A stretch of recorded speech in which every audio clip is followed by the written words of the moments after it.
Aku dan adikku pada saat yang sama membangkitkan dua sistem. Satunya adalah sistem penghapus, yang bisa menghabiskan kekuatan fisik untuk menghapus segalanya. Sistem yang satunya lagi adalah sistem penyimpanan yang memiliki ruang sendiri. Sebagai seorang kakak, aku kasihan pada adikku yang lemah sejak kecil. Jadi aku memilih sistem penghapus, sesuatu yang akan menguras kekuatan fisik. Sedangkan adikku memilih sistem penyimpanan. Siapa sangka hanya seminggu kemudian, kiamat datang. Suhu dingin ekstrim dan gelombang zombie merajalela. Aku mempertaruhkan nyawaku menggunakan sistem penghapus untuk membasmi para zombie. Tidak lama kemudian, aku menjadi pahlawan kota. Sedangkan adikku hanya bisa berada di garis belakang menjadi penjaga gudang. Dalam satu gelombang zombie, aku terluka parah dan pingsan, membutuhkan perbekalan untuk bertahan hidup. Tapi aku malah menemukan adikku telah mengunci bunker dengan rapat. Dia menatapku dengan dingin lalu berkata, "Atas dasar apa kau bisa menjadi pahlawan? Sedangkan aku hanya bisa menjadi penjaga gudang?" Saat aku membuka mata lagi, adikku sudah lebih dulu dengan cepat memilih sistem penghapus. Melihat itu, aku tahu dia juga telah terlahir kembali. Lalu aku tertawa. Dia sama sekali tidak tahu harga yang harus dibayar untuk sistem penghapus. Menggunakan sistem penghapus akan menghabiskan banyak sekali kekuatan fisik. Bahkan aku yang fisiknya kuat, setelah menggunakannya akan menjadi lemah seolah baru saja sakit parah. Sedangkan tipe nona manja sepertinya, yang bahkan tidak bisa membuka tutup botol. Hanya dengan sekali pakai aku khawatir dia harus terbaring di tempat tidur selama 3 hari. Begitu aku membuka mata, aku mendengar adikku berkata, "Kak, aku ambil yang warna merah itu." Dia seperti anak kecil yang takut mainannya direbut. Mengulurkan tangan dan langsung menyambar sistem penghapus di sebelah kanan. Saat jarinya menyentuh simbol merah itu, senyum gembira yang liar muncul di wajahnya. Kehidupan ini, giliranku untuk menjadi pahlawan yang dikagumi oleh dunia. Setelah itu dia menoleh menatapku, matanya penuh dengan kepuasan dan penghinaan. "Kakak bodoh, kau masih belum tahu, kan? Kemampuan terkuat sudah kuambil. Di kehidupan ini, giliran kau yang memohon padaku." Dia berjalan santai ke arah sistem penyimpanan yang terabaikan. "Tantan, kamu yakin mau pilih yang itu? Kelihatannya itu adalah tipe kemampuan bertarung. Itu akan sangat berat. Baru saja mendapatkan kemampuan dewa." Cantan saat ini menjadi sangat sombong. Dia merapikan rambutnya, berpura-pura pengertian lalu berkata, "Kak, aku sudah memikirkannya baik-baik. Dari kecil sampai besar, selalu kakak yang melindungiku. Kali ini biarkan giliranku yang melindungi kakak. Pekerjaan kotor dan berat seperti bertarung biar aku saja yang melakukannya. Yang warna kuning itu sepertinya hanya ruang penyimpanan saja. Cocok untuk orang yang teliti seperti kakak. Kakak urus saja bagian logistik." Melindungiku, aku tertawa dingin dalam hati. Jelas-jelas dia ingin menjadikanku alatnya. Lalu seperti di kehidupan sebelumnya saat aku melindunginya, dia akan memeras habis semua nilaiku. Aku tidak mau lagi memedulikannya. Aku mengangkat jariku, dengan lembut menyentuh simbol kuning di depanku. Segera setelah itu, seberkas cahaya kemasan yang hangat langsung menyelimutiku. Penautan sistem berhasil. Tuan Rumah Chan BT PAM. Kemampuan tak terbatas. Penyimpanan tingkat awal. Kiamat akan datang dalam 167 jam 59 menit. Pada saat yang sama, Cantan yang baru saja berhasil menautkan sistem juga menunjukkan kegembiraan di wajahnya. Dia mengayunkan tangannya ke udara. Asbak kristal di atas meja kopi langsung menghilang. Wajah Cantan menjadi pucat. Dia memegangi dadanya, terengah-engah. Tapi segera setelah itu dia kembali menunjukkan ekspresi gembira yang liar. "Nyata, ini nyata. Aku benar-benar mendapatkan kekuatan itu." Dia menoleh untuk menatapku. Di matanya tidak ada lagi ketergantungan seperti sebelumnya. Yang ada hanyalah kesombongan yang terang-terangan. "Kak, aku sedikit lelah. Tolong ambilkan aku segelas air. Dan juga, berikan kartu bank yang ditinggalkan ayah dan ibu. Aku mau keluar membeli beberapa barang untuk persiapan." Nada suaranya seperti sedang memerintah seorang pelayan. Aku menatap adik kandungku yang telah mendorongku ke jurang di kehidupan sebelumnya. Lalu perlahan mengucapkan satu kata, "Enyah." Suasana seolah membeku sesaat. Senyum di wajah Cantan menegang. Dia bahkan curiga kalau dirinya salah dengar. Sejak kecil hingga dewasa, aku hampir selalu menuruti semua kemauannya. "Kamu, apa yang baru saja kamu katakan? Apa kamu masih marah karena aku merebut sistem berwarna merah itu? Tapi aku melakukannya juga demi melindungimu." Aku membentak, "Pergi dari sini." Aku berdiri, menatap Cantan dari atas. "Lagi pula, ini rumahku. Sertifikat rumah ini atas namaku. Dalam 10 menit, bereskan semua barangmu dan enyah dari sini." "Kamu sudah gila?" Cantan akhirnya tidak bisa berpura-pura lagi. "Ini rumah peninggalan orang tua. Atas dasar apa kamu mengusirku? Lagi pula, sekarang aku sudah membangkitkan kemampuan terkuat. Apa kamu tahu apa artinya itu? Kiamat akan segera datang. Hanya aku yang bisa melindungimu. Sekarang kamu berani menyinggungku. Saat itu tiba. Meskipun kamu berlutut memohon padaku, aku tidak akan peduli." Dia terlalu percaya diri. Mengira aku akan tetap sebodoh di kehidupan yang lalu. Aku tersenyum dingin. Selangkah demi selangkah menekan Cantan, hingga menyudutkannya ke dinding. Kemampuan terkuat. Ya, aku meninju dinding di samping telinganya dengan keras. Terdengar suara dentuman keras. Cantan ketakutan hingga berteriak, memeluk kepalanya dan berjongkok. "Apa yang disebut kemampuanmu itu? Jangan-jangan hanya untuk melenyapkan beberapa pakaian usang itu saja? Apa kamu sudah lupa? Kemampuanmu hanya bisa melenyapkan, bukan memunculkan makanan. 7 hari lagi, suhu akan turun hingga -60 derajat. Tidak ada makanan, tidak ada pakaian hangat. Meskipun kamu melenyapkan seluruh gedung ini, kamu tetap akan mati kedinginan dan kelaparan. Chantan gemetar hebat. Ternyata dia memang melupakan hal ini. Tapi dengan cepat dia kembali menegakkan leher dan berteriak. Memangnya kenapa? Aku bisa pergi merampok. Siapapun yang berani tidak memberiku perbekalan, akan kubuat dia lenyap. Lalu apa gunanya kamu memeluk gudang usangmu itu? Pada saat itu, bukankah kamu tetap harus mengandalkanku? Begitu. Kalau begitu, semoga kamu beruntung. Aku malas berdebat dengannya lagi. Aku berjalan ke pintu dan membukanya dengan kasar. Pergi sekarang juga. Kalau tidak, aku akan memanggil satpam untuk menyeretmu keluar. Jangan lupa sekarang masih ada hukum. Kamu menerobos masuk ke rumah orang secara ilegal. Aku bisa melaporkanmu ke polisi. Chantan menatap punggungku yang dingin. Kebencian di matanya hampir meluap. Bagus, bagus sekali. Karena kamu sudah begitu kejam, maka jangan salahkan aku jika aku tidak berperasaan. Tunggu sampai kiamat tiba. Aku ingin lihat bagaimana caramu memohon padaku sambil memeluk tumpukan sampahmu itu. Chan Bete Pam, jangan sampai kamu menyesal. Chantan bergegas masuk ke kamar, memasukkan beberapa pakaian dan perhiasan secara acak ke dalam koper, lalu menyeret kopernya keluar pintu dengan marah. Sebelum pergi, dia masih menatapku dengan tatapan jahat. Di kehidupan ini, aku akan membuatmu mati di hadapanku seperti seekor anjing. Pintu utama terbanting menutup. Aku bersandar di pintu, menghela napas berat. Langkah pertama telah selesai, tanpa si pengkhianat yang selalu menunggu untuk menusukku dari belakang ini. Akhirnya aku bisa melakukan hal besar dengan leluasa. Kemudian aku mengeluarkan ponselku untuk melihat waktu. Jam 10 pagi tanggal 15 Januari tahun 2026. Tinggal tepat 7 hari lagi sebelum kiamat tiba. Aku mengiklankan rumah senilai sekitar 28 miliar ini di internet. Dijual cepat dengan harga 80%. Ditambah dengan uang warisan peninggalan orang tua. Totalnya kira-kira sekitar 39 miliar. Untuk membangun benteng hari kiamat yang bisa menahan suhu dingin minus 70 derajat. Juga mampu menahan gelombang zombie. Dan masih harus menimbun perbekalan yang cukup untuk satu orang. Agar tidak habis untuk beberapa generasi. Uang sebanyak ini masih jauh dari cukup. Setelah itu aku menelepon bank, menggadaikan seluruh saham perusahaan dan rumahku saat ini, lalu menelepon beberapa rentenir. Setelah itu menguras habis semua platform pinjaman online besar, beserta seluruh limit kartu kreditku. Aku seperti seorang penjudi yang sudah gila. Hanya dalam satu sore, jumlah uang tunai yang bisa kugunakan mencapai sekitar 56 miliar. Sepertinya ini sudah cukup untuk sementara. Melihat deretan angka yang memusingkan di rekening bank, aku tidak merasa bersemangat sedikit pun. Yang kurasakan hanyalah keterdesakan. Uang hanyalah kertas tak berguna. Hanya ketika diubah menjadi perbekalan, barulah itu berarti kehidupan. Aku mengendarai mobil off-road yang belum sempat kujual, langsung melaju ke pinggir kota. Tujuanku sangat jelas, kompleks logistik rantai dingin yang terbengkalai di sebelah barat kota. Tempat itu dulunya adalah gudang pendingin terbesar di seluruh kota. Kemudian pemiliknya kabur membawa uang donasi sehingga menjadi terbengkalai. Tempat itu terletak di lokasi terpencil, dikelilingi medan yang lapang, mudah dipertahankan dan sulit diserang. Di kehidupanku yang lalu, tempat itu diduduki oleh sebuah geng preman. Kemudian menjadi salah satu markas penyintas terbesar. Di kehidupan ini, tempat itu adalah milikku. Aku menemukan kakek tua penjaga tempat itu. Aku langsung melemparkan uang tunai 70 juta, dan bilang ingin menyewanya. Untuk membangun latar rumah hantu escape room selama setengah bulan. Tidak perlu kontrak, hanya butuh kuncinya. Melihat tumpukan uang yang tebal, kakek itu tertawa sampai gigi palsunya hampir copot. Tanpa berkata apa-apa langsung menyerahkan kuncinya. Begitu mendapatkan kuncinya, aku langsung mengunci gerbang utama dan masuk ke dalam gudang pendingin bawah tanah yang besar itu. Meskipun sudah terbengkalai selama 2 tahun, tetapi karena berada 10 meter di bawah tanah, tempat ini masih terasa suram dan dingin. Luasnya sekitar 3.000 meter persegi, dengan tinggi langit-langit 8 meter. Sistem, pindai ruang saat ini. Aku menggumamkan konfirmasi dalam hati. Pemindaian selesai. Terdeteksi ruang bawah tanah semi tertutup, memenuhi syarat dasar untuk diubah menjadi bunker. Apakah akan dilakukan penautan ruang? Setelah ditautkan, tempat ini akan menjadi stasiun transit perbekalan dari dunia nyata. Anda dapat menggunakan pikiran untuk mentransfer langsung perbekalan dari luar ke sini, atau mengeluarkan perbekalan dari ruang sistem ke sini. Setelah lokasi ditautkan, hal selanjutnya adalah mengisinya. Aku langsung mengemudikan mobil, menuju pasar induk hasil pertanian terbesar di kota, membeli perbekalan secara gila-gilaan. Aksi memborongku membuat seluruh pasar heboh. Seorang pemuda misterius yang berbelanja seolah-olah menguras seluruh pasar, bahkan sampai menarik perhatian pihak manajemen. Tapi aku sudah menyiapkan serangkaian alasan. Aku mengatakan ini adalah persediaan selama setahun untuk beberapa tambang besar di daerah pegunungan terpencil. Dan gunung akan segera ditutup, jadi dalam beberapa hari ini semuanya harus terkumpul. Di zaman di mana uang bisa membeli segalanya ini, selama ada uang, alasan sekonyol apapun akan ada orang yang membantumu membuatnya masuk akal. Saat malam tiba, rombongan truk besar pertama yang penuh dengan perbekalan memasuki pabrik terbengkalai di barat kota.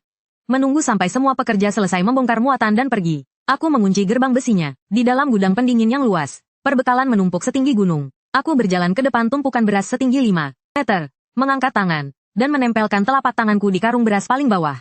Simpan. Seketika, tumpukan beras seberat 50 ton yang menjulang seperti gunung di hadapanku langsung lenyap tanpa jejak. Aku memejamkan mata. Kesadaranku tenggelam ke dalam ruang sistem. Hanya terlihat di dalam ruang putih tak terbatas itu. 50 ton beras melayang diam di udara. Masih dalam bentuk tumpukan seperti semula. Di sini, waktu berhenti. Bahkan 100 tahun kemudian, saat dimasak rasanya akan tetap seenak beras baru. Menakjubkan. Aku tak bisa menahan diri untuk tidak menggeram pelan. Kenikmatan saat semuanya berada di tanganku. Memegang kendali penuh atas segalanya. Benar-benar membuat orang ketagihan. Tapi ini baru permulaan. Di tengah dingin minus 60 derajat. Tanpa sumber panas. Tumpukan makanan ini hanyalah batu beku yang keras. Aku pun meminta teman-temanku untuk membeli 10.000 ton batu bara tanpa asap, solar, beserta panel surya dan generator listrik. Tinggal 7 hari lagi, aku tidak hanya harus menimbun makanan di gudang pendingin ini yang cukup untuk 10 generasi, tetapi juga harus mengubahnya menjadi sebuah benteng penahan panas yang bahkan bom nuklir pun tidak bisa hancurkan. Tepat pada saat itu, ponselku menerima sebuah pesan. Pengirimnya adalah Chantan, isinya adalah sebuah foto. Di dalam foto, dia dan senior Tranhook sedang duduk di sebuah restoran Prancis yang mewah. Kakak malang yang diusir dari rumah. Sekarang pasti cuma bisa makan mie instan, ya kan? Aku dan Kak Hook sedang merayakan kehidupan baru kami di sini. Kalau sekarang kamu berlutut memohon padaku, aku mungkin akan mempertimbangkan untuk memberimu sepotong roti. Aku menatap layar. Sudut bibirku terangkat membentuk senyuman sinis. Makan saja, makan yang banyak. Ini adalah makan malam terakhir dalam hidup mereka yang bisa disebut makanan manusia. Aku hanya membalas dengan 2 kata, pakai baju hangat. Lalu memblokir nomornya dan mematikan ponsel. Aku berdiri di lorong besi gantung di lantai 2. Puluhan pekerja sibuk seperti semut pekerja di dalam perut monster baja ini. Bos, apakah permintaan Anda tidak terlalu berlebihan? Yang berbicara bernama Lao He. Dia adalah mandor kontraktor dengan jaringan terkuat di tangannya. Saat ini, melihat gambar desain yang sangat padat, Lao He juga meringis seperti sedang sembelit. Seluruh area ini harus dipasangi lapisan insulasi aerogel kelas penerbangan setebal 50 cm. Di atasnya, harus dilapisi lagi dengan 2 lapis baja anti peluru setebal 20 mm. Dengan konfigurasi seperti ini, Anda mau melawan bom atom atau Godzilla? Lagi pula, Anda juga mau menutup semua pintu ventilasi yang lama, hanya menyisakan 2 lubang pemasukan udara yang dipasangi sistem penyaringan biokimia. Lao He menyeka keringat di dahinya. Sobat, proyek ini tidak murah. Uangnya sudah ditransfer ke rekening Anda. 17 miliar, 500 juta. Uang muka 17 miliar 500 juta. Selain itu, dalam waktu 3 hari aku ingin kamu menyelesaikan semuanya. Harus selesai dalam waktu 3 hari. Semua material wajib yang sudah siap pakai. Kalau tidak ada yang siap pakai, bongkar saja dari lokasi konstruksi lain. Aku akan menutupi selisihnya dengan harga 3 kali lipat. Aku menoleh dan menatap tajam ke mata Lao He. Hanya ada satu aturan. Jangan tanya kenapa. Jangan ambil foto. Jangan unggah di internet. Setelah selesai, aku akan memberimu bonus tambahan 7 miliar. Sebagai uang tutup mulut, jakun Lao He bergerak dengan hebat. 24 miliar 500 juta. Setara dengan keuntungan normalnya selama 2 tahun. Baik. Bos, mulai sekarang Anda adalah ayah kandung saya. Karena kamu begitu kooperatif, maka aku juga akan bicara terus terang. Kalau 3 hari lagi tidak bisa diserahkan, akan kupelintir kepalamu, lalu kulempar ke bawah agar bisa kau tendang seperti bola. Melihat punggung Lao He yang bersemangat seolah disuntik doping, hatiku tidak bergeming sedikit pun. Yang ingin ku buat bukan hanya sebuah bunker perlindungan, melainkan sebuah ekosistem mandiri di luar dunia kiamat. Aku berjalan ke sudut pabrik. Di sana menumpuk satu kiriman khusus yang baru saja tiba. Peti-peti kayu raksasa dicongkel hingga terbuka, memperlihatkan kilau logam hitam pekat di dalamnya. Ini bukan baja biasa, melainkan generator listrik tegangan tinggi dan kaca anti ledakan kelas militer yang aku dapatkan melalui jalur khusus. Di tahap awal kiamat, hal yang paling menakutkan bukanlah zombie, melainkan hati manusia. Saat kelaparan dan kedinginan memaksa manusia menjadi buas, maka pintu gulir biasa di hadapan para perusuh. Setipis kertas, sistem menyerap seluruh tumpukan material bangunan ini, lalu menyesuaikannya di dalam ruang berdasarkan cetak biru. Saat para pekerja pergi makan, jariku dengan ringan menyentuh lembaran-lembaran kaca anti ledakan yang berat itu. Puluhan ton material langsung lenyap. Segera setelah itu, di bawah kendali presisi dari sistem, material itu dipasang rapat tanpa celah sedikit pun di posisi skylight atap pabrik. Saat kendaraan proyek terakhir pergi, gerbang besi raksasa perlahan tertutup. Aku berdiri di tengah benteng baja yang sepenuhnya menjadi milikku ini. Melihat tumpukan material yang menggunung di dalam, masih belum cukup, masih jauh dari cukup. Aku melirik ponselku, saldo tersisa kurang dari 500.000. Kemampuan membeli melalui jalur resmi sudah habis. Selanjutnya adalah pesta penjarahan gratis. Jam 2 pagi, pusat logistik Bea Cukai Pelabuhan Timur. Ini adalah pusat pengumpulan material ekspor impor terbesar di kota. Puluhan ribu kontainer, bertumpuk-tumpuk seperti balok-balok Lego di dermaga. Di dalamnya penuh dengan material kelas atas yang diangkut dari seluruh dunia. Hanya dalam satu malam, aku hampir menguras habis setengah dari gudang barang bernilai tinggi di seluruh kawasan Bea Cukai. Hingga kepalaku terasa sedikit nyeri. Itu adalah peringatan bahwa kekuatan mentalku telah digunakan secara berlebihan. Dengan terpaksa, aku pun dengan berat hati berhenti. Tepat saat bersiap untuk pergi, tiba-tiba, suara deru mesin yang bising merobek keheningan malam. Beberapa mobil off-road modifikasi berwarna hitam melesat masuk ke pelabuhan, lalu berhenti di depan sebuah gudang tersembunyi yang tidak jauh dari sana. Pintu mobil terbuka. Belasan pria bertato turun. Pria botak yang menjadi pemimpinnya berteriak keras pada anak buahnya. Cepat angkut barangnya. Kak Long sudah berpesan. Kiriman ini harus dipindahkan malam ini juga. Akhir-akhir ini, pihak atasan sedang mengawasi dengan ketat. Di atas peti-peti yang mereka angkut, tercetak jelas simbol barang berbahaya. Aku menyipitkan mataku, mengaktifkan mode pemindaian jarak jauh sistem. Hasil pemindaian. Bahan peledak TNT. Detonator. Asam nitrat industrial. Senjata, jantungku berdebar kencang. Ini adalah titik penyelundupan dari geng terbesar di daerah ini, geng hiu hitam. Melihat tumpukan TNT itu, sesuatu yang tidak hanya bisa meledakkan zombie, tetapi juga bisa menghancurkan semua benteng pertahanan. Aku menjilat bibirku, benar-benar hadiah besar yang datang dengan sendirinya. Dengan bahan peledak ini, aku akan memiliki kartu truf terakhir. Kalau sudah bertemu, ya maaf saja. Aku diam-diam memanfaatkan fitur spasial dari sistem. Menyelinap ke belakang gudang, aku menempelkan tanganku ke dinding seng tipis gudang. Jarak ini pas sekali berada dalam jangkauan penyerapan sistem. Sistem mengunci seluruh bahan peledak di dalam gudang. Serap semua, di dalam gudang. Para anak buah yang sedang mengangkut barang hanya merasakan pandangan mereka kabur sejenak. Peti-peti berat di tangan mereka tiba-tiba lenyap. Suasana seketika menjadi hening. Belasan preman itu tetap dalam posisi mengangkut. Tangan mereka hanya memegang udara kosong. Saling tatap dengan mata terbelalak. Barangnya mana? Sialan. Kak Long. Gawat. Barangnya hilang semua. Si botak itu bergegas maju. Melihat gudang yang kosong melompong. Ekspresi wajahnya berubah dari marah menjadi panik. Lalu menjadi putus asa. Siapa yang melakukannya? Keluar kau. Dia mengeluarkan pistolnya. Menodongkannya ke udara dan mengacungkannya dengan membabi buta. Sementara aku sudah memanfaatkan kekacauan itu untuk memanjat tembok pelabuhan sejak tadi. Menghilang dalam kegelapan malam. Hitung mundur tersisa 24 jam. Hari terakhir kota ini masih ramai dan penuh hiruk-pikuk. Tidak ada yang tahu ini adalah cahaya terakhir dari dunia yang lama. Laporan cuaca terus-menerus menyela siaran. Peringatan udara dingin yang sangat kuat. Diperkirakan besok suhu akan turun lagi 10 hingga 15 derajat. Peringatan cuaca dingin ekstrim terus ditingkatkan. Tapi tidak ada yang menganggapnya serius. Paling-paling orang hanya berpikir memakai beberapa lapis pakaian lagi sudah cukup. Aku tidak keluar lagi, melainkan tetap berada di benteng di pinggiran barat untuk melakukan pemeriksaan terakhir. Semua jendela dan pintu telah dilas tertutup. Hanya menyisakan satu-satunya jalan masuk dan keluar utama. Aku membuka ponsel. Melihat lini masa teman-temanku untuk terakhir kalinya. 1 jam yang lalu. Chantan baru saja mengunggah status. Meskipun musim dingin akan datang. Hati tetap terasa hangat. Terima kasih, Kak Hook, untuk kejutan ini. Masa depan patut dinantikan. Sedangkan seseorang di sana, biarkan saja memeluk tumpukan uang rusaknya sampai berjamur.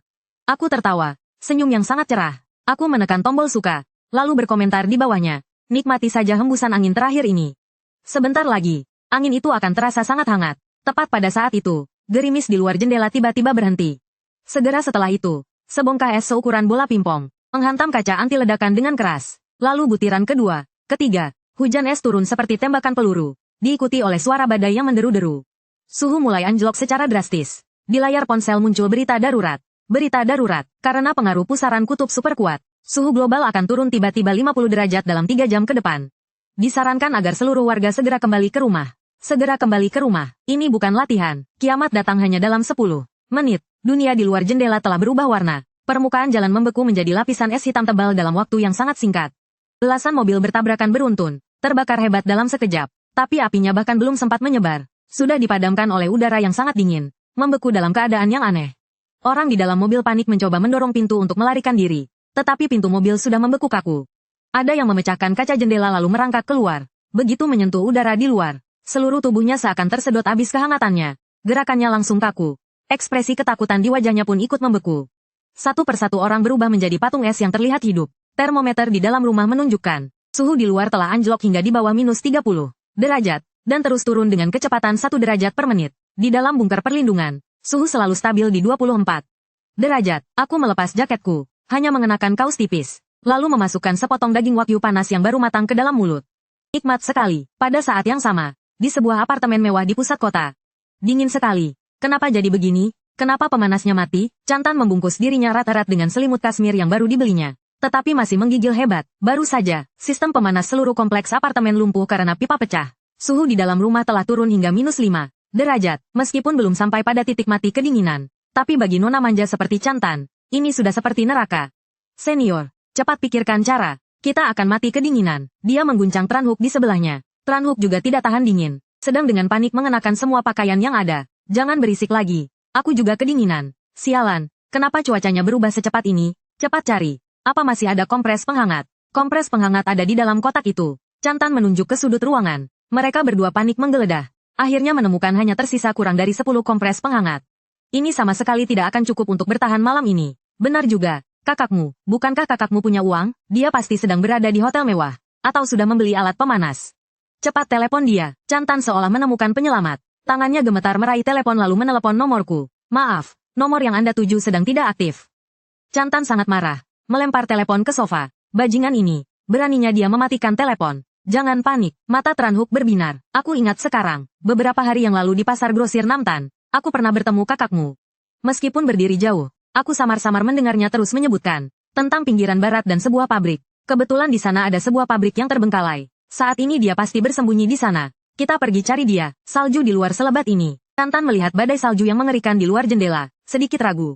Kalau tidak pergi, kita hanya akan menunggu mati. Badai salju ini tidak akan berhenti dalam waktu dekat. Beberapa jam lagi, pipa air di dalam rumah juga akan membeku dan pecah. Kita punya mobil. Di dalam mobil ada penghangat. Asalkan kita bisa menemukan kakakmu. Dengan sistem milikmu dan otakku. Masa kita tidak bisa mengatasinya? Saat itu, perbekalannya akan menjadi milik kita. Keserakahan mengalahkan rasa takut. Mereka berdua melapisi tubuh dengan semua pakaian yang ada. Dengan susah payah menuruni tangga lalu masuk ke dalam mobil. Mesin pun menyala. Saat udara hangat dari penghangat berembus keluar. Keduanya baru bisa bernapas lega. Jalan. Ke pinggiran barat. Kilatan jahat muncul di mata Chantan. Kalau bertemu Chan Betpam, aku pasti akan menyuruhnya berlutut di salju untuk meminta maaf padaku. Memohon aku memaafkan sikapnya yang kurang ajar sebelumnya. Sementara itu di pinggiran barat, aku sedang menatap tajam ke salah satu sudut di layar monitor. Di sana ada beberapa anjing liar yang sedang meringkuk bersama. Gemetaran. Tiba-tiba, salah satu dari mereka kejang-kejang hebat. Tubuhnya mulai bermutasi. Matanya langsung merah padam. Lolongan yang menyayat hati. Yang tidak lagi terdengar seperti makhluk hidup. Bergema di seluruh alam liar. Anjing zombie yang bermutasi itu tiba-tiba menerkam teman di sebelahnya. Darah segar berceceran di atas hamparan salju. Lalu langsung membeku menjadi kristal es merah. Ini bukan virus biasa. Melainkan racun mayat yang sangat dingin. Mereka tidak takut dingin. Bahkan semakin dingin semakin bersemangat. Aku meletakkan sumpitku. Akhirnya tiba juga. Aku berdiri. Berjalan ke panel kontrol. Menekan tombol merah ke bawah. Mode pertahanan tingkat 1 diaktifkan. Jaringan listrik tegangan tinggi di garis pertahanan pertama di luar pabrik langsung dialiri listrik. Busur listrik biru berderak di tengah badai salju. Aku mengangkat gelas anggurku. Bersulang dari jauh pada badai salju di layar monitor. Selamat datang di neraka, para tamuku. Badai salju di pinggiran barat telah berubah menjadi hamparan bencana berwarna putih. Jarak pandang kurang dari 5 meter. Sebuah mobil BMW putih. X5 berjalan terseok-seok di jalan bersalju setebal setengah meter seperti orang mabuk. Kenapa belum sampai juga? Bukannya kamu bilang hanya 20 km? Chantan duduk di kursi penumpang. Tubuhnya terbalut 2 selimut bulu angsa. Tapi masih kedinginan sampai giginya gemeretak. Diam. Kedua tangan Tranhook yang memegang setir hampir mati rasa. Penuh dengan bekas radang dingin berwarna ungu kebiruan. Navigasi bilang sudah di depan. Sialan. Jalan ini sama sekali tidak terlihat. Terdengar suara retakan yang nyaring. Badan mobil tiba-tiba anjlok. Lalu mesinnya mati total. Sasis mobil tersangkut balok es keras di tengah jalan. Mobilnya rusak. Tranhook dengan putus asa memukul setir dengan keras. Akibatnya tangannya membentur lapisan yang dingin dan keras. Rasa sakit membuat wajahnya meringis. Apa? Chantan berteriak. Kamu mau aku mati di sini? Tranhook, kamu memang tidak berguna. Tutup mulutmu. Kalau memang bisa, kamu saja yang menyetir. Tranhook pun ikut meledak. Naluri untuk bertahan hidup mengalahkan kepura-puraan yang biasa ia tunjukkan. Turun dari mobil. Bayangan hitam di depan itu sepertinya pabriknya. Kita jalan kaki ke sana. Saat ini mereka berdua tidak punya pilihan lain. Bertahan di dalam mobil hanya akan membuat mereka mati kedinginan. Mereka melilitkan selimut tebal di tubuh. Seperti dua pinguin yang canggung. Terhuyung-huyung menerjang badai salju. Chantan merasa paru-parunya seperti akan membeku dan meledak. Setiap tarikan napas terasa seperti disayat-sayat. 500 meter. Jarak yang biasanya hanya butuh beberapa menit. Mereka tempuh selama setengah jam. Ketika bangunan pabrik tua yang besar itu muncul seperti monster baja. Di hadapan mereka, keduanya hampir merangkak sampai ke gerbang utama. Namun pemandangan di depan mata membuat mereka terpaku. Ini bukan lagi pabrik tua yang terbengkalai. Ini jelas-jelas adalah sebuah benteng baja. Dinding bata merah yang semula rapuh telah sepenuhnya dilapisi oleh logam berwarna abu-abu perak. Chantan menerjang ke depan gerbang baja raksasa yang kokoh itu. Menggedor-gedor pintu dengan panik. Betpam, Chan Betpam, aku tahu kau ada di dalam. Buka pintunya, Kak. Ini aku, Tantan. Aku sudah mau mati kedinginan. Cepat buka pintunya dan biarkan aku masuk. Chan Betpam, aku Tranhook. Kita akan keluarga. Kenapa kau tega melihat kami mati tapi tidak menolong? Keduanya berteriak sampai serak. Tetapi suara mereka dengan cepat ditelan oleh badai. Di dalam rumah, aku sedang duduk di sofa kulit raksasa. Di hadapanku ada dinding yang penuh dengan layar monitor. Di layar, dua siluet merah samar dari pencitraan termal terlihat menempel di gerbang utama. Tampak seperti dua lalat yang menyedihkan. Di tanganku ada segelas lavite yang baru kubuka untuk dianginkan. Di sampingnya ada panci hotpot tembaga kecil yang mendidih dengan lapisan minyak cabai merah menyala. Menyebarkan aroma pedas yang begitu menggoda. Sistem, nyalakan pengeras suara luar. Aku memberi perintah dengan acuh tak acuh. Sudah dinyalakan. Pengeras suara di luar pintu mengeluarkan suara statis, membuat mereka berdua terkejut. Tepat setelah itu, sebuah suara yang malas, tenang, dan bahkan terdengar geli bergema di tengah badai salju. Siapa itu? Tengah malam begini apa tidak tahu kalau membuat keributan itu melanggar hukum? Mendengar suara itu, air mata Chantan langsung mengalir. Kak, ini aku adikmu, adik kandungmu. Cepat buka pintunya. Di luar sini dingin sekali. Kami sudah mau mati. Adik, ya, suaraku masih terdengar santai, diiringi dengan suara menyeruput pelan. CK, usus bebek ini sepertinya terlalu lama direbus. Kau bilang kau ini siapa? Orang di luar pintu itu hampir tidak bisa bernapas. Aku di luar sini kedinginan seperti anjing. Sementara kau di dalam makan hotpot. Dan itu adalah usus bebek. Bayangan sialan itu membuat air liurnya langsung menetes. Perutnya pun ikut berbunyi keroncongan. Bedpam, jangan pura-pura bodoh lagi. Aku tahu kau mendengarku. Aku Chantan, satu-satunya adik kandungmu. Cepat buka pintunya, biarkan aku masuk. Nanti akan kujelaskan kejadian sebelumnya. Semuanya hanya salah paham. Salah paham. Ya, aku meletakkan sumpitku, mengambil mikrofon, menatap wajah yang terdistorsi di layar. Tatapanku tiba-tiba menjadi sedingin es. Menyuruhku hanya itu salah paham. Atau kau ingin aku mati seperti anjing di depanmu itu juga salah paham? Itu hanya karena aku sedang emosi saja. Chantan panik. Kau kan laki-laki. Kenapa picik sekali? Dulu memang aku yang salah. Aku tidak benar. Sekarang aku minta maaf. Puas? Sudah cukup, kan? Minta maaf. Aku minta maaf. Puas? Cepat buka pintunya. Ini yang namanya minta maaf? Jelas-jelas ini sebuah perintah. Di matanya. Selama dia mau menundukkan kepala dan mengucapkan 3 kata itu, maka aku wajib memaafkannya. Selama 20 tahun ini selalu seperti itu. Tapi sayang sekali, peraturannya sudah berubah. Kalau minta maaf saja sudah cukup. Untuk apa ada polisi? Aku tertawa dingin. Kalau kau memang sekeras kepala itu, maka gunakan saja kemampuan super terkuatmu untuk masuk. Bukankah kau punya sistem penghapus? Pintu ini mengganggumu, kan? Kalau begitu, hapus saja. Perkataan itu seperti sambaran petir yang menyadarkan Chantan. Benar juga, aku kan punya sistem. Dia kedinginan sampai linglung. Hampir lupa kalau dirinya juga punya sistem.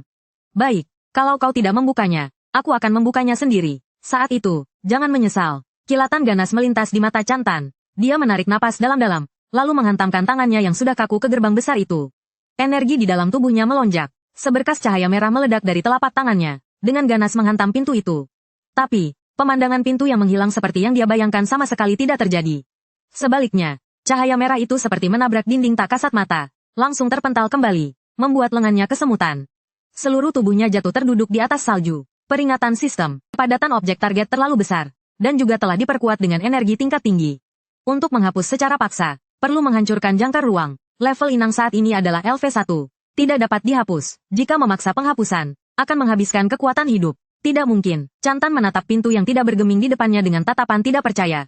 Sistemku adalah yang terkuat. Kenapa satu pintu saja tidak bisa dibuka? Dari pengeras suara, terdengar tawa mengejekku yang tanpa ampun. Lupa memberitahumu, pintu ini kubuat menggunakan paduan logam antariksa senilai lebih dari 17 miliar.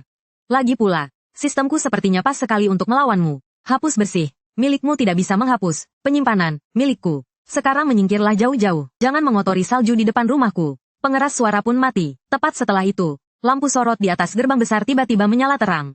2 sorot cahaya menyilaukan langsung menyorot wajah mereka berdua, membuat mereka tidak bisa membuka mata.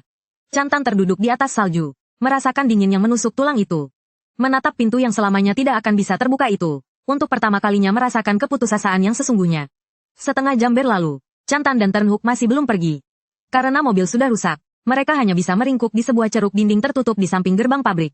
Bagaimana ini? Aku sudah tidak bisa merasakan kakiku lagi. Bibir Chantan sudah membiru kehitaman. Bulu matanya dipenuhi butiran es. Turnhook bahkan lebih parah. Dia memberikan salah satu dari sedikit pakaiannya kepada Chantan. Sekarang seluruh tubuhnya menggigil hebat. Tatapan matanya juga mulai sayu. Jangan tidur. Kalau tertidur, kau tidak akan bangun lagi. Tepat pada saat itu, dari atas tiba-tiba tercium aroma harum yang begitu pekat hingga seolah-olah bisa membuat jiwa seseorang melayang. Mereka berdua berusaha mengangkat kepala. Mau makan? Aku berdiri di balkon lantai 2. Di tanganku ada semangkuk hotpot yang belum habis kumakan. Chan Bete Pam, aku mohon padamu. Beri aku sepotong saja. Seteguk kuah panas pun boleh. Turnhook akhirnya hancur. Dia berlutut di salju. Dengan gila bersujud ke arahku. Dulu aku bahkan pernah mengajarimu bermain basket. Demi kenangan lama. Tolong selamatkan aku. Kenangan lama. Ya, aku tertawa kecil. Sambil mengambil sepotong samcan sapi yang baru direbus. Saat kalian mengurungku di luar, apakah kalian menyebut soal kenangan lama? Tanganku mengendur. Potongan daging sapi yang masih mengepul, dengan minyak cabai merah yang menetes itu jatuh di depan mereka berdua. Jatuh ke tumpukan salju yang kotor. Turnhook hampir secara naluriah menerkam untuk merebutnya. Tapi Chantan lebih cepat darinya. langsung menyambar potongan daging yang penuh dengan salju kotor itu. Langsung memasukkannya ke dalam mulut, menelannya tanpa repot-repot mengunyah. Rasa hangat sesaat itu, membuatnya mengerang puas. Enak, enak, enak sekali. Chantan mengangguk sambil menangis. Sekarang sudah kenyang, cepatlah menyingkir. Sistem keamanan rumahku baru saja memberitahu. Ada beberapa anak kecil yang terpancing oleh aroma tadi. Mereka berdua bahkan belum sempat bereaksi. Di tengah badai salju di kejauhan, tiba-tiba muncul beberapa pasang mata hijau yang menyala.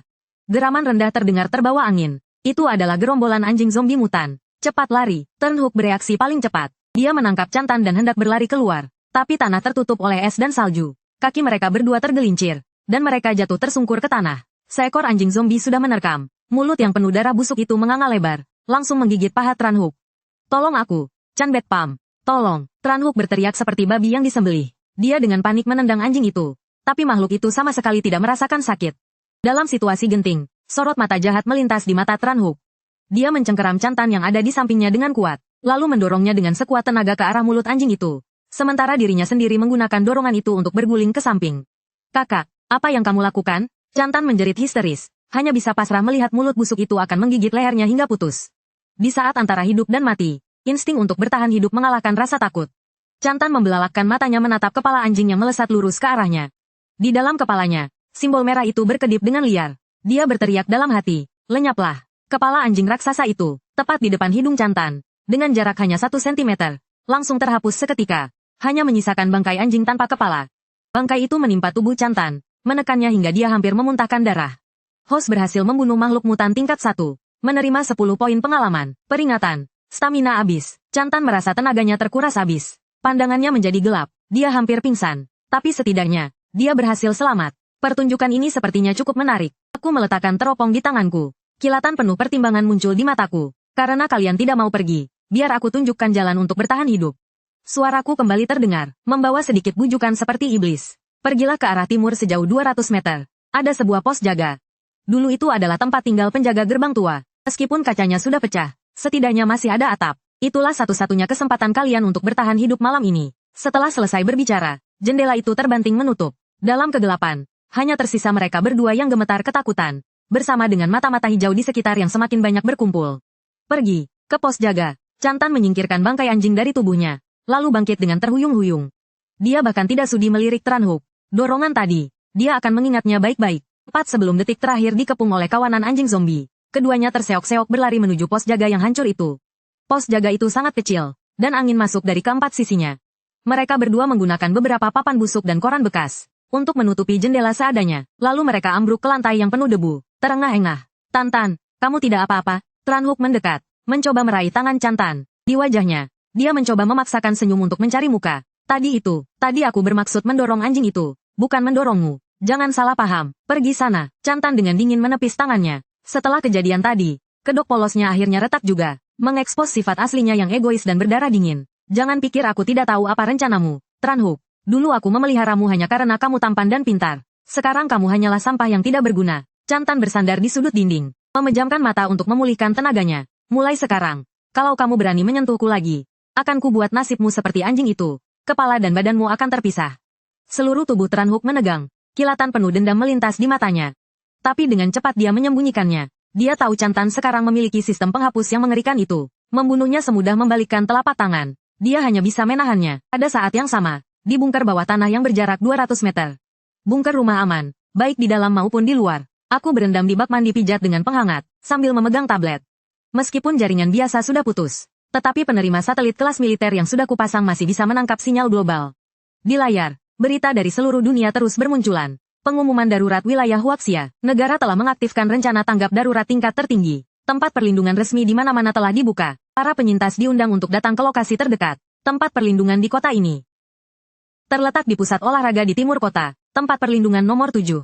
Aku melihat koordinat itu di kehidupanku yang lalu. Tempat itu memang merupakan benteng resmi terbesar pada tahap awal. Tetapi karena terlalu banyak orang, persediaan habis terlalu cepat. Ditambah manajemen yang kacau, belum sampai sebulan.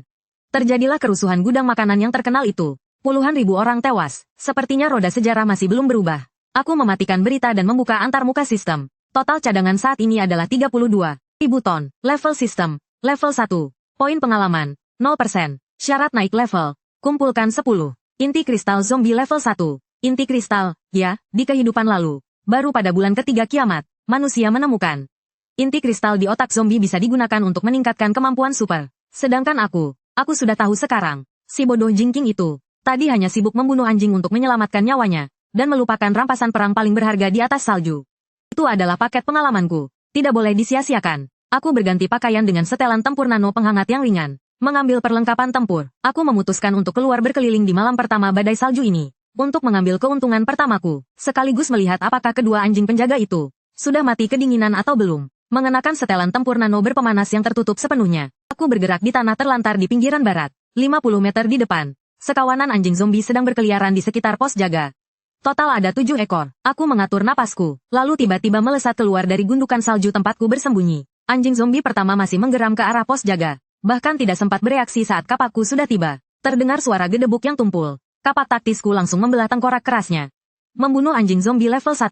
Pengalaman tambah 5. Gerakan ini langsung mengejutkan 6. Anjing lainnya, anjing pemimpin yang paling besar tiba-tiba memalingkan kepalanya. Matanya yang bersinar hijau menyeramkan mengunci padaku. Ia menjejakkan kaki belakangnya dengan kuat. Tubuh besarnya melesat maju seperti tank. Tepat saat ia menerkam hingga kurang dari setengah meter dariku. Ambil, tangan kiriku menunjuk ke tanah di bawah kakinya. Dalam sekejap, lapisan es berdiameter 2 meter di bawah kakinya, beserta lapisan tanah beku di bawahnya lenyap seketika. Tanah di bawah kakinya kosong. Seluruh tubuhnya jatuh terjun ke bawah. Manfaatkan kelemahannya untuk membunuhnya. Aku segera melompat turun ke lubang yang dalam. Kapak taktis di tanganku mengayun membentuk lengkungan di udara. Mata kapak menghantam tepat di sambungan lehernya yang lemah. Kepala anjing itu menggelinding ke tanah. Membunuh anjing zombie elit. Pengalaman tambah 20. Item jatuh. 1 inti kristal kekuatan level 1. Aku bersorak dalam hati. Berjongkok. Menahan mual sambil menggali isi tengkoraknya. Dengan cepat, aku berhasil mengeluarkan sebuah kristal kecil seukuran kuku yang memancarkan cahaya merah samar. Inilah mata uang paling berharga di hari kiamat. Inti kristal adalah sumber kekuatan para zombie. Juga merupakan kunci evolusi bagi umat manusia. Di atas lubang, 5 anjing zombie yang tersisa masih melolong dengan ganas. Tetapi karena takut pada lubang yang dalam, mereka tidak berani melompat turun. Aku mendongak, menyeringai dengan kejam. Jangan terburu-buru, satu persatu. Kalian semua adalah paket pengalamanku. Begitu pikiran itu terlintas, aku mengambil dari ruang dimensiku sebuah pistol paku yang telah dimodifikasi. Selama 5 menit berikutnya, berdiri di dasar lubang, aku merasa seperti sedang latihan menembak. Pertarungan berakhir. Setelah memanjat keluar dari lubang, aku menggeledah semua mayat satu persatu. Keberuntunganku tidak buruk. 7 anjing secara total memberiku 3 inti kristal. Bila pengalaman sistem telah meningkat menjadi 45%. Setelah melemparkan inti kristal ke dalam ruang penyimpanan, aku berjalan menuju pos jaga. Di dalamnya kosong. Hanya tersisa jejak kaki yang berantakan dan sebaris tulisan yang digores dengan kuku di dinding. Chan Bet Pam, tunggu saja. HMPH, nyawa mereka benar-benar liat. Aku tertawa kecil dengan nada menghina. Aku tidak khawatir sedikit pun. 2 belalang itu memangnya bisa membuat masalah apa? Di zaman kiamat ini, bertahan hidup seringkali lebih menyakitkan daripada kematian. Terutama untuk 2 orang seperti mereka, yang ambisinya setinggi langit tapi takdirnya setipis kertas. Sudah sampai di tempat perlindungan resmi, maka nikmati saja keberuntungan kalian di sana. Tempat itu baru benar-benar sebuah medan asura. Aku berbalik dan pergi. Punggungku perlahan menghilang di tengah badai salju. Perjalanan keluar kali ini tidak hanya membantuku menguji kekuatan bertarungku sendiri, tetapi juga membuatku memastikan satu hal. Di dunia di mana hukum telah runtuh ini, selama cukup kejam, cukup kuat, maka tempat ini adalah taman bermainku. Targetku selanjutnya adalah rumah sakit umum nomor 1 di pusat kota. Di sana tidak hanya ada zombie, tetapi juga serum antivirus yang sangat kubutuhkan. Meskipun tidak bisa menyembuhkan racun ini, tetapi serum itu bisa menyembuhkan flu biasa dan infeksi umum, yang sangat penting di tahap awal. Pada saat yang sama, di pusat olahraga di timur kota, tempat ini telah diubah menjadi tempat perlindungan sementara. Ribuan penyintas berdesakan di pintu masuk, tangisan, makian, dan teriakan minta tolong bercampur menjadi satu kekacauan.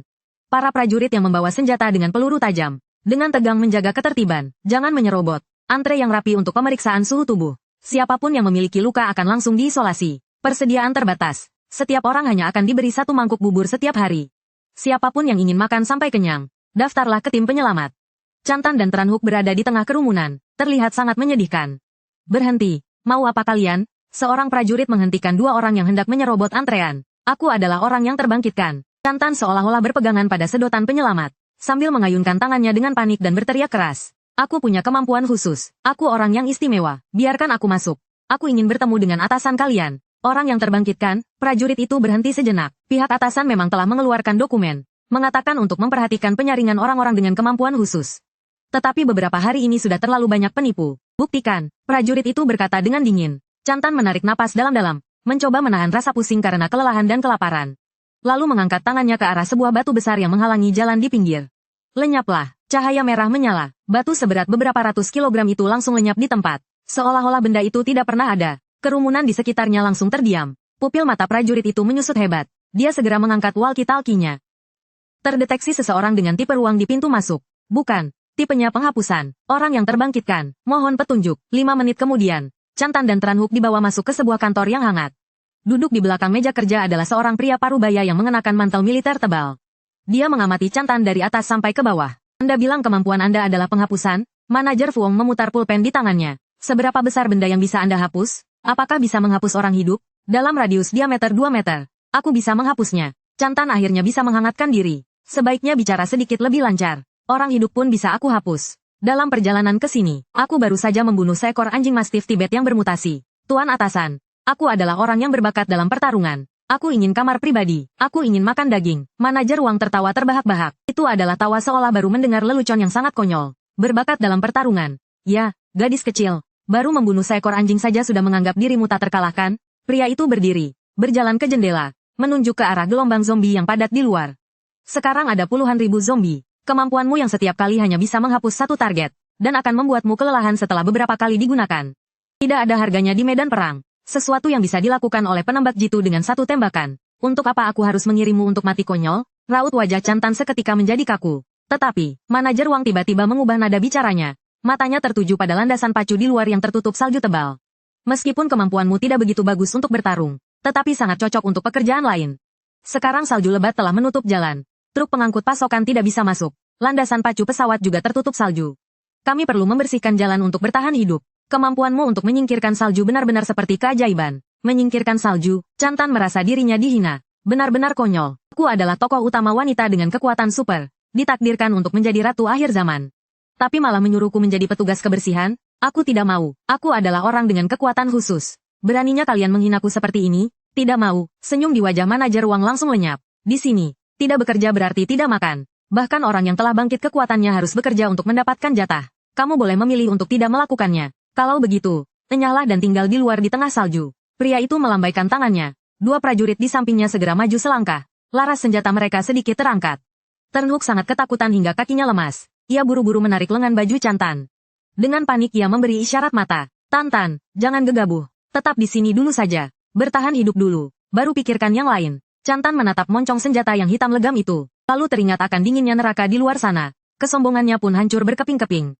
Aku akan melakukannya. Ia menggertakkan giginya, menundukkan kepala dengan perasaan terhina. Setengah jam kemudian, Chantan dimasukkan ke dalam tim pembersihan khusus. Nomor 098. Pekerjaannya sangat sederhana. Berdiri di depan kendaraan konstruksi. Mengarah pada tumpukan salju setebal 1 meter dan puing-puing di depannya. Terus-menerus menggunakan kemampuannya. Menghapus dinding salju di depannya. Saat sebagian salju hilang, konvoi kendaraan maju sedikit. Setiap kali melepaskan kekuatannya, ia merasa tubuhnya seperti terkuras habis. Cepat, apa yang kamu lakukan? Lambat sekali. Konvoi di belakang sedang menunggu. Pandor yang memegang pengeras suara berteriak. Asal sedikit lebih lambat, ia akan langsung dimaki habis-habisan. Sementara Tranhook, karena tidak memiliki kemampuan apapun, ditempatkan di kelompok kuli angkut yang paling rendah. Tugasnya adalah mengangkut orang-orang yang mati kedinginan atau tergigit, lalu melemparkannya ke dalam lubang pembakaran. Bau di sana sangat busuk hingga bisa membuat orang pingsan, dan selalu ada risiko tertular infeksi.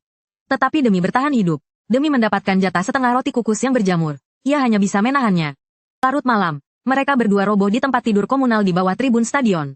Tempat ini dipadati oleh ratusan orang. Bau keringat dan bau kaki bercampur menjadi satu. Chantan menatap tangannya yang bengkak, merah, dan melepuh. Air matanya terus mengalir tanpa henti. Seharusnya tidak seperti ini. Jelas-jelas aku punya sistem. Jelas-jelas aku terlahir kembali. Ia teringat akan Chan Betepam. Teringat akan perapian yang hangat itu. Chan Betepam, sekarang kau pasti merasa sangat senang, kan? Chantan meremas selimut kotor itu dengan erat. Kuku-kukunya menancap dalam kedagingnya. Tunggu saja kau, asalkan aku bisa naik ke atas. Asalkan aku bisa bertemu dengan komandan tertinggi di sini. Aku pasti akan membuatmu memuntahkan semua yang sudah kau telan. Saat ini, alun-alun di depan gerbang rumah sakit rakyat nomor 1 kota ini penuh sesak dengan gerombolan zombie yang membeku. Gerombolan ini belum benar-benar mati. Selama mereka merasakan panas tubuh dari orang yang hidup, mereka akan langsung terbangun. Sistem, aktifkan medan peredam suara. Aku menggunakan sejumlah kecil energi untuk menciptakan lapisan kedap suara di sekitar tubuhku. Lalu menggunakan kait terbang untuk memanjat langsung ke jendela lantai 3. Lantai 3 adalah apotek. Zombie di sini relatif sedikit. Setelah membereskan beberapa zombie perawat yang berkeliaran, aku berjalan ke depan rak obat. Tanganku menyapu setiap baris produk farmasi, dan semuanya langsung menghilang. Tepat saat aku sudah menjarah setengahnya, terdengar suara tembakan hebat dari bawah. Aku berjalan ke jendela dan melihat ke bawah, dan melihat dua mobil anti huru-hara yang telah dimodifikasi menabrak gerbang rumah sakit hingga hancur. 7 atau 8 preman bersenjata lengkap sedang memberondong para zombie. Simbol di mobil itu adalah seekor hiu hitam. Geng hiu hitam, mereka lagi. Sepertinya mereka juga sadar akan pentingnya obat-obatan. Makanya mereka datang menjara di kegelapan malam. Benar-benar musuh bebuyutan. Aku tertawa dingin. Tidak buru-buru pergi. Malah sebaliknya mencari posisi yang nyaman. Bersandar di jendela menyaksikan pertunjukan menarik di bawah. Kekuatan tembak geng hiu hitam sangat kuat. Mereka dengan cepat membuka jalan. Melesat lurus ke arah lift di lobi utama. Tapi suara tembakannya terlalu keras. Tidak hanya gerombolan zombie di alun-alun, tetapi juga zombie dari beberapa blok di sekitarnya. Ikut tertarik dan berdatangan. Tepat saat orang-orang geng hiu hitam menyerbu masuk ke lobi, tanah tiba-tiba retak terbuka. Seekor zombie raksasa setinggi lebih dari 3 meter, dengan otot-otot kekar, muncul menerobos tanah. Mutan tingkat 2, Tyrant tipe kekuatan. Pupil mataku sedikit menyusut. Secepat ini sudah muncul mutan tingkat 2, apa-apaan ini? Orang-orang geng hiu hitam tertegun ketakutan. Beberapa pucuk, senapan AK serentak melepaskan tembakan. Peluru menghantam tubuh Tyrant, tetapi hanya memercikkan beberapa gumpalan darah. Tyrant itu mengaum, dengan mudah menyambar tandu bekas di dekatnya, lalu melemparkannya seperti cakram. Dua anak buah geng hiu hitam hancur menjadi daging cincang. Situasi langsung tak terkendali. Kesempatan bagus. Mataku berbinar. Inti kristal tingkat 2 dari Tyrant itu cukup untuk membuatku langsung naik level, dan bahkan sangat mungkin membantuku membangkitkan kemampuan baru. Aku menunggu dengan sabar, menunggu gerombolan geng hiu hitam menguras tenaga Tyrant itu. 5 menit kemudian, lobi utama menjadi sunyi. Ketujuh anggota geng hiu hitam telah menjadi mayat, sementara Tyrant itu juga terluka parah. Terengah-engah, berbaring di tanah untuk memulihkan lukanya. Inilah saatnya, aku seperti seekor elang, melompat turun dari lantai 3. Di tengah udara, aku mengeluarkan seikat dinamit TNT dari ruang dimensional, menyulutnya lalu melemparkannya. Ini hadiah besar untukmu. Tyrant itu membuka mulutnya yang besar. Secara naluriah mengira itu adalah makanan lalu menggigitnya dengan erat. Aku mendarat dengan berguling, dan berlindung di balik pilar penyangga. Ledakan dahsyat membuat seluruh gedung bergetar. Setelah asap dan debu menghilang, bagian dari leher ke atas Tyrant itu telah lenyap sepenuhnya. Hanya tersisa mayat zombie raksasa tanpa kepala yang tergeletak di genangan darah. Aku melangkah maju, mengobrak-abrik tumpukan daging cincang untuk mencari. Akhirnya menemukan sebuah inti kristal seukuran kacang kenari. Mendapatkan satu inti kristal kekuatan tingkat 2. Sumber energi dengan kemurnian tinggi terdeteksi. Apakah Anda ingin segera menyerapnya untuk naik level? Inti kristal di tanganku seketika berubah menjadi aliran hangat, yang langsung masuk ke telapak tanganku. Aku merasakan tulang-tulang di seluruh tubuhku berderak. Kekuatan melonjak dengan liar. Sistem peningkatan level berhasil. Level saat ini, level 2, fitur baru terbuka. Pedang pemotong ruang tingkat dasar, mengonsumsi kekuatan mental, untuk menciptakan di ruang nyata, sebuah hetakan ruang sepanjang 1 meter, mengabaikan pertahanan fisik, memotong segala objek, mengabaikan pertahanan, aku menatap tanganku, dan dengan satu pikiran, sehelai benang sehitam tinta muncul di ujung jariku, aku mengayunkannya sedikit ke samping, mengarah pada lapisan baja tebal dari kendaraan anti huru-hara itu, dan menggoresnya dengan ringan. Pelat baja sekeras itu terbelah semudah memotong tahu, meninggalkan bekas potongan yang sangat rata. Kuatnya tidak masuk akal. Aku dengan puas menarik kembali kemampuanku, lalu melihat kedua kendaraan anti huru-hara yang mesinnya masih menyala. Di dalamnya, penuh dengan perbekalan yang telah dijarah oleh geng hiu hitam selama beberapa hari terakhir. Terima kasih. Ya, kawan-kawan. Aku melambaikan tangan pada mayat-mayat di tanah. Baik kendaraan maupun barangnya, aku ambil semuanya. Perjalanan ke rumah sakit kali ini bukan hanya mendapatkan obat, tetapi juga naik level, sekaligus mendapatkan keuntungan besar. Beginilah seharusnya kiamat berjalan. Hari ke-15 kiamat, tempat perlindungan resmi nomor 7. Udara di sini sudah tidak lagi bersirkulasi. Udara dipenuhi bau busuk yang asam dan bau apek keputusasaan. Stadion yang dulu menampung 50.000 orang, sekarang hanya tersisa kurang dari 30.000 orang. Tata tertib telah runtuh. Saat generator benar-benar mati, sinar peradaban terakhir pun lenyap. Dalam kegelapan, manusia bukan lagi manusia, melainkan binatang buas yang kelaparan. Makanan sudah habis. Buka gudangnya. Para komandan mengunci diri di dalam dan makan enak sendirian. Membiarkan kami menggerogoti kulit pohon. Kerusuhan pecah tanpa peringatan. Ribuan penyintas yang matanya merah karena lapar telah menembus garis pertahanan para penjaga. Bagaikan gelombang pasang yang menyerbu ke arah area manajemen pusat. Suara tembakan, jeritan, dan suara cabikan saling bercampur aduk. Cantan meringkuk di sudut tribun. Tangannya menggenggam erat sekop salju yang ujungnya sudah lama bengkok. Selama seminggu ini, hidupnya lebih menderita daripada mati. Tangannya yang dulu mulus kini penuh dengan radang dingin dan luka lepuh. Sistem pembersihan itu telah mengubahnya menjadi kuli pekerja keras. Cepat lari. Tempat ini sudah tamat. Tranhook bergegas menghampiri dengan wajah berlumuran darah. Aku dengar gerombolan monster di luar sudah menembus pertahanan. Tempat ini akan segera menjadi tanah mati. Lari, lari kemana? Chantan menatap putus asa pada badai salju yang dahsyat di luar. Di luar sana minus 60 derajat. Keluar berarti mati. Pergi ke Tai Giao, cari kakakmu. Tranhook mencengkeram bahunya, mengguncangnya dengan kuat. Aku punya ide. Sebelumnya, kalau hanya kita berdua yang pergi, tidak akan berhasil. Tapi bagaimana kalau kita mengajak beberapa ribu orang untuk pergi bersama? Sekokoh apapun benteng kakakmu itu, apa mungkin bisa menahan pasukan dengan beberapa ribu orang gila? Chantan tertegun, suara Tranhook seperti bisikan iblis. Kamu tahu di tangan manajer Fuong, masih ada beberapa kendaraan lapis baja dan senjata berat, kan? Jika kamu memberitahunya bahwa di Tai Giao ada sebuah benteng bawah tanah yang penuh dengan perbekalan, ada pemanas, dan ada listrik. Menurutmu apa yang akan dia lakukan? Tatapan mata Chantan berubah. Dari keputusasaan menjadi kebencian yang mendalam, lalu akhirnya menjadi tekad yang gila. Benar juga, atas dasar apa aku harus berjuang di neraka? Sementara kau, Chan Bet Pam, menikmati kebahagiaan di surga. Jika kau tidak mau membuka pintu untuk menyelamatkanku, maka aku akan membawa seluruh neraka ke depan pintumu. Kalau mau mati, kita mati bersama. Di dalam kantor pusat, manajer Fuong bercucuran keringat sambil memerintahkan bawahannya untuk menghancurkan dokumen dan bersiap untuk mundur. Tuan, saya tahu satu tempat. Chantan langsung menyerbu masuk, mengabaikan todongan senjata yang mengarah padanya dan berteriak keras. Saya tahu di mana ada perbekalan, puluhan ribu ton perbekalan. Ada juga generator, dan juga benteng pertahanan yang benar-benar aman. Manajer Fuong tiba-tiba berbalik. Dia menatap tajam padanya. Apa yang kau katakan? Kalau kau berani berbohong, akan kubunuh kau di tempat. Saya tidak berbohong. Itu adalah tempat kakak kandung saya. Dia adalah orang yang bangkit dengan sistem penyimpanan. Sebelum kiamat, dia telah mengosongkan seluruh gudang pendingin di seisi kota. Lokasinya di pabrik terlantar di Tai Giao. Selama kita bisa merebut tempat itu, kita akan selamat. Semua orang akan selamat. Mata manajer Wang berbinar. Itu adalah binar keserakahan dari seorang penyintas yang putus asa. Bagus, bagus sekali. Sampaikan perintah. Dengar semuanya. Siapa yang tidak mau mati? Siapa yang tidak mau mati kelaparan? Ikuti aku. Target, Si Jiao. Siapapun yang berhasil merebut tempat itu, boleh mengambil persediaan di dalamnya sepuasnya. Berita ini menyebar ke seluruh penampungan seperti virus. Si Jiao punya gudang makanan. Ada seorang bocah manja egois yang menyembunyikan puluhan ribu ton daging di sana. Ayo rampas semuanya darinya. Gerombolan perusuh yang tadinya saling serang, langsung punya satu tujuan yang sama. Setengah jam kemudian, konvoi yang terdiri dari 5 kendaraan lapis baja membuka jalan. Lebih dari 10 truk modifikasi mengikuti di belakang, dan di belakangnya ada ribuan penyintas yang membentuk barisan yang sangat panjang. Menerjang badai salju, Chantan duduk di dalam kendaraan lapis baja terdepan, sambil memegang biskuit padat yang diberikan manajer Wang. Sudut bibirnya melengkung membentuk senyum kejam. Kali ini aku membawa puluhan ribu pasukan untuk bersilaturahmi denganmu. Kita lihat saja apa kamu masih tidak mau membuka pintu. Sementara itu di ujung konvoi, gelombang zombie yang mencium bau manusia juga diam-diam mengikuti. Malaikat maut sedang menutup jaringnya. Di dalam benteng baja, yang terdengar bukanlah sirene alarm, melainkan simfoni takdir yang megah. Aku mengenakan mantel tempur panjang berwarna hitam, berdiri di depan jendela kaca anti peluru di lantai 2. Dari gedung itu, sambil memegang segelas anggur, aku memandang dari atas ke arah naga panjang yang berkelok-kelok di tengah salju di kejauhan.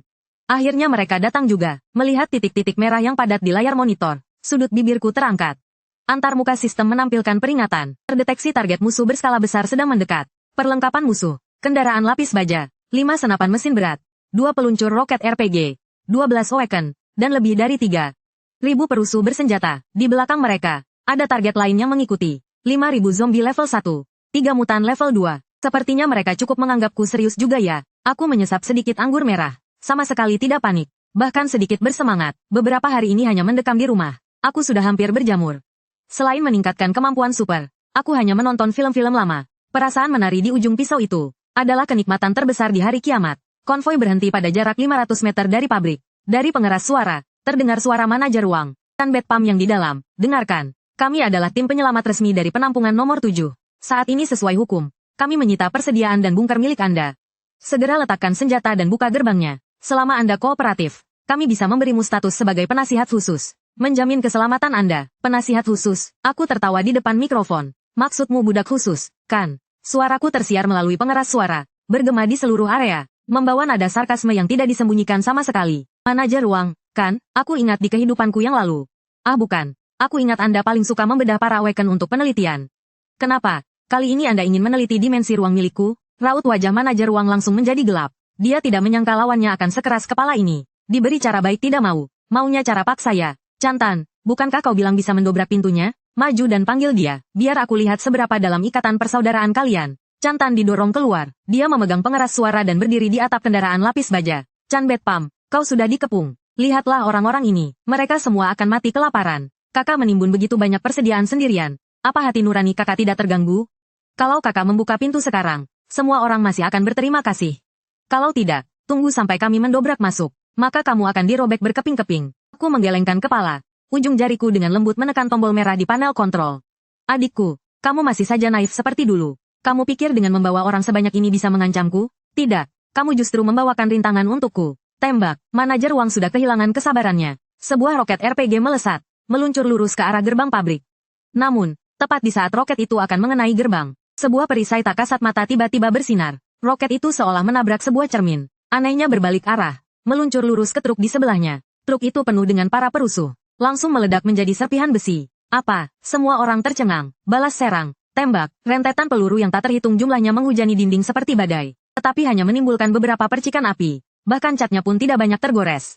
Aku menjentikkan jariku, sekarang giliranku. Setelah berkata begitu, aku menekan tombolnya. Sistem pertahanan nomor 2, ladang ranjau diaktifkan. Para perusuh yang menyerbu di barisan depan, salju di bawah kaki mereka tiba-tiba runtuh.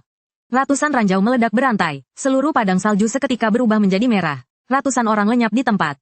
Mundur, cepat mundur. Kerumunan itu panik dan saling mendorong untuk melarikan diri. Tetapi orang-orang di belakang masih terus maju. Situasi seketika menjadi kacau balau. Tepat pada saat itu, di padang salju di belakang mereka, terdengar raungan yang mengguncang langit. Ledakan dan bau anyir darah akhirnya memancing keluar para zombie yang mengikuti di sepanjang jalan untuk menunjukkan taringnya. Dirangsang oleh darah segar, mereka seperti anjing gila, menerjang lurus ke arah belakang kerumunan orang. Tolong, ada zombie, di belakang ada zombie, kita terkepung dari depan dan belakang. Tan, cepat gunakan kemampuan spesialmu untuk membersihkan ladang ranjau di depan. Cepat, manajer Wang dengan mata memerah, menodongkan pistol ke kepala Chantan. Chantan sangat ketakutan hingga gemetar hebat. Dia dengan panik mengarah ke depan dan menggunakan hapus bersih. Tetapi ladang ranjau itu terlalu luas. Sedikit tenaganya itu bagaikan garam di lautan. Belum sampai 1 menit, darah sudah mengalir deras dari hidungnya. Seluruh tubuhnya lemas dan dia pingsan di atap mobil. Aku tidak kuat lagi. Aku benar-benar tidak kuat lagi. Dasar tidak berguna. Manajer Wang menendangnya hingga jatuh dari mobil. Lalu masuk ke dalam mobil lapis baja dan berniat memutar balik untuk kabur. Tapi mana mungkin aku membiarkannya kabur. Sudah datang. Maka tinggalkanlah sesuatu. Aku berdiri di balkon, mengangkat tangan kananku, mengarah lurus ke mobil lapis baja yang sedang berputar itu, lalu menggenggam erat ke udara hampa. Sayatan ruang, sebuah hetakan hitam pekat yang terlihat dengan mata telanjang melesat di udara. Sama sekali tidak ada suara. Mobil lapis baja yang beratnya lebih dari 10 ton itu, bersama dengan manajer Wang di dalamnya, terbelah menjadi 2 dengan rapi di tempat. Seluruh area menjadi sunyi senyap. Sepertinya semua orang tertegun ketakutan oleh kekuatan serangan ini. Inikah kekuatan dewa? Turnhook yang bersembunyi di tumpukan mayat, menatap pria yang berdiri di atas sana, bagaikan seorang dewa. Celananya langsung basah kuyup. Pertempuran berlangsung selama 3 jam. Selain segelintir orang yang berhasil kabur ke lautan salju saat terjadi kekacauan, dari tim yang berjumlah lebih dari 3.000 orang itu, hampir semuanya musnah. Mayat-mayat bertumpuk di mana-mana. Uap panas dari darah segar mencairkan salju yang mengendap. Lalu dengan cepat membeku lagi menjadi lapisan es merah yang tebal, mengubah tempat ini menjadi sebuah kuburan massal terbuka yang sangat besar. Gerombolan zombie juga sudah hampir kuhabisi dengan senapan mesin berat. Badai salju telah berhenti. Sebuah bulan pucat menggantung di cakrawala, menyinari neraka di bumi ini. Di depan gerbang besar hanya tersisa 2 orang yang selamat, Chantan dan Turnhook. Mereka benar-benar beruntung, karena pada awalnya terlempar dari mobil, dan berhasil merangkak ke bawah bangkai mobil lapis baja untuk pura-pura mati. Itulah sebabnya mereka bisa bertahan sampai sekarang. Gerbang besar perlahan terbuka. Aku membawa kapak taktis, berjalan selangkah demi selangkah ke arah mereka berdua. Kakak, Chantan bersujud di tanah, wajahnya berlumuran darah. Dia merangkak ke arahku seperti seekor anjing. Aku benar-benar tahu aku salah. Aku hanya dipaksa. Manajer Wang yang memaksaku datang. Kakak tahu, kan, aku ini yang paling penakut. Benar, mereka yang memaksa kami. Chan BT Pam. Bukan, Kak Pam. Demi kenangan lama kita, anggap saja aku ini kentut. Lepaskan aku. Nantinya, aku akan jadi kerbau dan kuda untukmu. Aku berhenti di depan mereka berdua pada jarak 2 meter. Aku tidak berkata apa-apa, hanya mengeluarkan 1 set meja dan kursi dari ruang hampa. Lalu mengeluarkan lagi sebuah tungku arang kecil dari tanah liat merah. Menyalakan api, meletakkan panci, menuangkan air, memasukkan bumbu hotpot. Tak lama kemudian, aroma pedas yang harum mulai menyebar. Aku mengeluarkan lagi sepiring irisan tipis daging domba, dengan santai mencelupkannya ke dalam hotpot. Mau makan tidak? Aku mengambil sepotong daging, meniupnya perlahan agar tidak terlalu panas. Tenggorokan Chantan dan Turnhook bergerak bersamaan. Di mata mereka penuh dengan hasrat, tetapi lebih banyak lagi rasa takut. Beri aku makan sepotong saja. Aku mohon padamu, Kak. Chantan menangis memohon. Pemandangan ini terasa tidak asing. Aku memasukkan potongan daging itu ke mulutku, mengunyahnya perlahan. Di kehidupan sebelumnya, Aku juga memohon pada kalian seperti ini. Melalui pintu itu, aku memohon pada kalian untuk memberiku seteguk air. Bahkan sepotong biskuit kedaluarsa pun boleh. Apa yang kalian katakan waktu itu? Chantan gemetar hebat, tidak berani membuka mulut. Kalian bilang persediaan harus disisakan untuk orang yang berguna. Orang tak berguna tidak pantas membuang-buang udara. Aku meletakkan sumpit. Tatapan mataku sedingin es menatap mereka. Sekarang, aku kembalikan kalimat itu pada kalian. Aku berdiri, kapak taktis di tanganku memancarkan kilatan dingin di bawah sinar bulan. Tranhook, aku memanggil namanya. Tranhook mengira dia punya kesempatan hidup. Buru-buru mengangkat kepalanya. Kau bilang kau mencintai Chantan. Rela mati untuknya, kan? Majulah. Tranhook ragu sejenak, melirik Chantan di sebelahnya. Asal kau membunuhnya, aku akan membiarkanmu masuk untuk makan hotpot, dan memberimu sebuah kamar yang hangat. Suaraku penuh bujukan, bahkan aku bisa memberimu sebotol ramuan evolusi, agar kau juga bisa menjadi orang yang bangkit. Sebilah belati dilemparkan ke depan Tranhook. Itu adalah ujian terakhir bagi kemanusiaan. Jangan. Chantan menatap Tranhook dengan ketakutan. Terus mundur. Senior, kamu tidak akan melakukan itu, kan? Kita kan sepasang kekasih. Tranhook menatap belati itu, lalu menatap benteng yang terang benderang dan hangat di belakang Chan Betpam. Lalu menatap wanita di depannya, yang kotor di sekujur tubuh. Sudah tidak punya nilai sedikit pun. Pada saat itu, topeng yang disebut cinta benar-benar hancur berkeping-keping. Tranhook menyambar belati itu, dengan wajah beringas menerjang ke arahnya. Tantan, kamu juga sudah dengar. Kan, asal kamu mati maka aku bisa hidup. Lagi pula kamu sudah tidak punya persediaan lagi. Apa salahnya mati untukku sekali saja? Chantan menjerit. Naluri untuk bertahan hidup membuatnya meledakkan sisa kekuatan terakhirnya. Hilangkan, meskipun tenaganya sudah terkuras habis. Tetapi serangan ini tetap mengenai belati di tangan Tranhook. Belati itu menghilang di udara, tapi dia sudah menerkam Chantan. Jangan halangi aku. Keduanya bergulingan dan berkelahi di genangan darah. Seperti dua binatang buas yang saling mencabik. Benar-benar pemandangan yang jelek. Aku menatap pemandangan itu dengan dingin. Seperti sedang menonton sebuah komedi yang konyol. Hingga keduanya kehabisan tenaga. Terbaring di tanah terengah-engah. Wajah Chantan sudah tercabik-cabik oleh gigitan. Dan salah satu mata Tranhook buta total. Bagus sekali. Aku bertepuk tangan beberapa kali. Tapi aku menipu kalian. Aku melangkah ke depan mereka berdua. Mengangkat kapak. Tempat perlindunganku tidak pernah menampung sampah. Di tengah jeritan putus asa mereka berdua. Aku mengayunkan kapak ke bawah. Darah berceceran di atas salju putih, seperti bunga plum yang mekar. Di kehidupan ini, dendam akhirnya telah berakhir. Aku tidak berhenti sedetik pun, berbalik dan melambaikan tangan. Mayat di tanah bersama dengan tumpukan bangkai kendaraan lapis baja di kejauhan. Semuanya diserap oleh sistem ke dalam kategori daur ulang sampah. Di depan pintu kembali menjadi bersih total. Aku kembali ke dalam rumah, melangkah ke depan jendela kaca raksasa dari lantai ke langit-langit. Melihat badai salju di luar yang masih menderu. Dunia ini sudah mati, tapi aku masih hidup, dan bahkan akan hidup dengan sangat baik. Aku mengambil sebotol whisky yang sudah lama tersimpan dari lemari minuman, lalu menuang 2 gelas. 1 gelas kutuangkan ke tanah, sebagai persembahan untuk diriku yang bodoh di kehidupan sebelumnya. 1 gelas kuangkat ke langit, untuk menyambut dunia baru yang kejam namun menakjubkan ini. Hai, kiamat, aku Chan Betepam.